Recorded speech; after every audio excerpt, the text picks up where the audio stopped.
सो मैं ये बता रहा था कि अपोजिशन जो छोटे छोटे ग्रुप थे, छोटे छोटे जो पॉलिटिकल पार्टीज़ थी, non Congress non Congress political parties, तो उन्होंने क्या किया यार, ऐसे जब 67 में कांग्रेस वापस जीती, यानी देखो यार 47 से लेकर कंटिन्यू चल रहा है, डोमिनेंट पूरा कांग्रेस का ही चल रहा है, कांग्रेस इरा ही चल रहा है।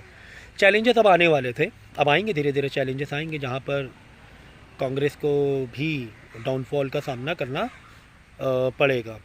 ठीक है, तो उन्होंने क्या किया, पॉलिटिकल जो छोटे छोटे पॉलिटिकल पार्टीज़ थी, जो अपोजिशन थे कांग्रेस के अलावा, जो पॉलिटिकल पार्टीज थी, उन्होंने एक पूरा ग्रुप बनाया कि यार वो क्या हो रहे हैं, डिवाइड हो रहे हैं यार, ये तो कांग्रेस को फ़ायदा हो रहा है, तो ऐसे तो जीत नहीं सकते हम इनसे।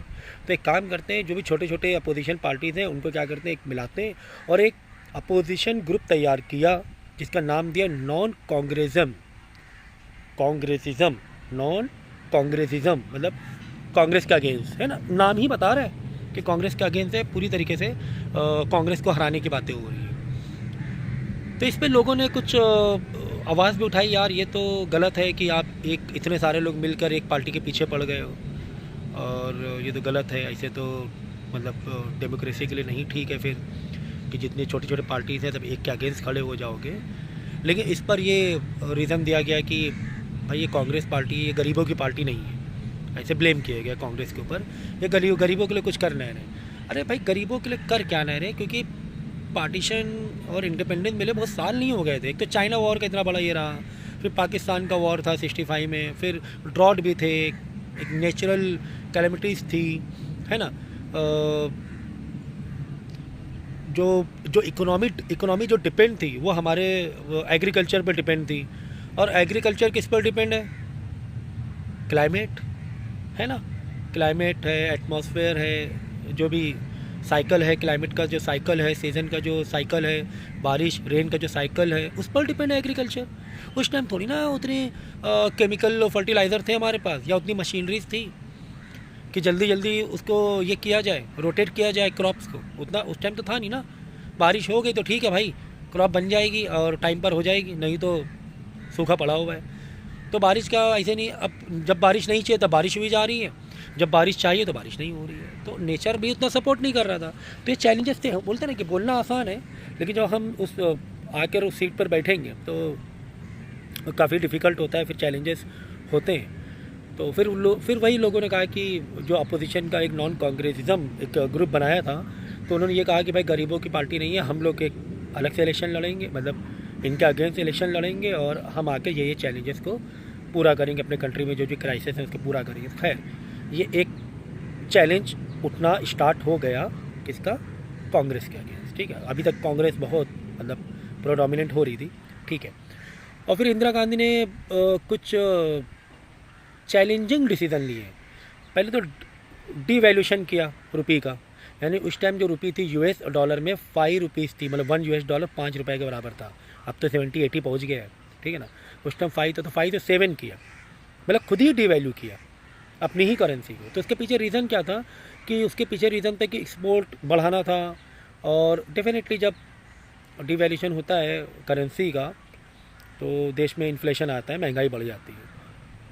तो इस वजह से अब उनका जो इंदिरा गांधी का जो डिसीज़न था डीवैल्यू करने का, वो एक अलग लॉन्ग टर्म के लिए था कि इससे एक्सपोर्ट को सपोर्ट मिलेगा, ठीक है, बाहर की कंट्री का पैसा आएगा। तो ये एक इकोनॉमिक पॉइंट ऑफ व्यू से है, तो उस पर हम लोग ज़्यादा नहीं जाएंगे। इन शॉर्ट ये समझो कि डीवैल्यू करने से 5 to 7 रुपीज़ कर दिया था, डीवैल्यू करने से देश में इन्फ्लेशन बढ़ा, ठीक है, तो लोगों में आक्रोश था। बट फिर भी जब 71 में एक वॉर को इंदिरा गांधी ने इतना सफिशेंटली इफ़ेक्टिवली जीता और उसके दो टुकड़े कर दिए पाकिस्तान के, तो यहाँ पर एक इमोशनल बहुत बड़ा सपोर्ट मिला। और जब 72 में इलेक्शन हुए तो फिर से इंदिरा गांधी की मेजर विन हुई, ठीक है। तो उसके बाद इंदिरा गांधी के टाइम पे काफ़ी सारे जो कंट्रोवर्शियल डिसीजन थे, लेकिन वो लॉन्ग टर्म के लिए थे, लेकिन थे बड़े कंट्रोवर्शियल डिसीजन थे जो देश के लिए उन्होंने लिए, ठीक है। तो मुझे ये चीज़ लोगों को बाद में समझ में आई, ठीक है। उसके बाद 72 से 70 तो इंदिरा गांधी का पूरा डोमिनेंट रहा, लेकिन 77 में जब इलेक्शन हुए तो अपोजिशन फिर वहाँ से कांग्रेस को पहली बार शायद हार का सामना करना पड़ा 77 में, और जनता दल नाम की एक पार्टी विनिंग मतलब मेजॉरिटी में आ गई। वहाँ से फिर कांग्रेस का जो पहली बार सेटबैक रहा है, पहली बार डाउनफॉल रहा है कांग्रेस का, ठीक है ना। 77 में इंदिरा गांधी को हार मिली इलेक्शन में, क्योंकि उनके डिसीजन काफ़ी कंट्रोवर्शियल थे जो देश के लिए लिए थे उन्होंने। इस पर लोगों को थोड़ा सा ट्रस्ट इशू वाला ये आ रहा था। बट ये 2 ही साल के लिए, जो दूसरी जो पार्टी बनी वो 2 साल के लिए बनी, क्योंकि कई छोटी छोटी पार्टी से मिलकर जनता दल या कई पार्टी से मिलकर एक दूसरी पार्टी जो अपोजिशन पार्टी थी वो देश को लीड कर रही थी।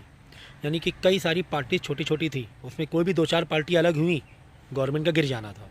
मतलब कि जो गवर्नमेंट का रूल करने के लिए जो सीट्स चाहिए, मिनिमम सीट कितनी चाहिए बोलो, 51% चाहिए कि नहीं चाहिए, है कि नहीं है। अगर 545 में 2/3 ये निकाल लो, 51% निकाल लो तो देख लो कितना आएगा, ठीक है। तो 273, 274 है ना, ऐसे कुछ सीट चाहिए थी जो कि छोटे छोटे पार्टी से मिलकर बनी थी।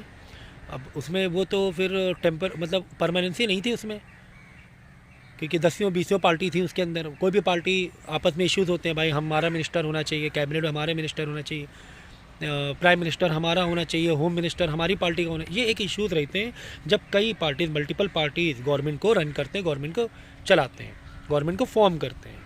तो बस वो 2 साल के लिए पार्टी थी, यानी 77 से 79 तक थी, ठीक है। लेकिन कांग्रेस का एक फिर भी डाउनफॉल रहा है। वापस कांग्रेस आई है, वो बात अलग है, लेकिन डाउनफॉल फिर भी रहा है कांग्रेस का। उस मेजर विन थी फिर भी, लेकिन जो अपोजिशन था वो स्ट्रांग बनता जा रहा था। यानी यहाँ से जो भारतीय जनता पार्टी का ना थोड़ा सा स्टार्टअप मिल रहा था। एक जो मुद्दा उन्होंने पकड़ा हुआ था अपोजिशन ने, राम मंदिर का और अयोध्या का, बाबरी मस्जिद का, ये एक बस कांग्रेस यहीं से ख़त्म होने लगी थी। ये जो मुद्दा था ना, ये बहुत बड़ा मुद्दा रहा है पूरे देश का, जिसमें पूरी पॉलिटिकल सिस्टम को ही बदल दिया। एक मस्जिद मंदिर वाले मसले ने पूरे पॉलिटिकल सिस्टम को बदल दिया, ठीक है। तो 79 में फिर से कांग्रेस आई, और उसके बाद की जो स्टोरी है, जो कहानी है, वो हम लोग नेक्स्ट पार्ट में, नेक्स्ट लेक्चर में हम लोग डिस्कस करें, क्योंकि बहुत इंपॉर्टेंट है ये 77 से 79 की कहानी, और 79 के बाद की कहानी एक इम्पॉर्टेंट कहानी है, इम्पॉर्टेंट स्टोरी है। तो वो हम लोग नेक्स्ट लेक्चर में करेंगे। तो यहाँ तक जो भी मैंने बताया है, बस दिमाग में क्या रख दो को, ये 2 पार्ट से देखना है लेक्चर को। एक पार्ट क्या है, अपने कंट्री में क्राइसिस है, वॉर्स हो रहे थे, फूड क्राइसिस थे, ड्रॉट थे, डाइवर्सिटीज़ थी, ठीक है ना, अलग अलग स्टेट्स थे, सबके अलग अलग लैंग्वेज थी, सबके अपने अलग अलग, यानी ये एक पूरा चैलेंज था। और यहाँ पर फिर अदर पार्ट में कांग्रेस का क्या था, डोमिनेट था पूरा कांग्रेस का। ये 2 पार्ट में ही पूरी कहानी को तुम्हें समझना है, तो चैप्टर बहुत इजी तरीके से ले जाओगे, ठीक है। तो अगले लेक्चर में फिर हम लोग आगे का डिस्कशन करेंगे।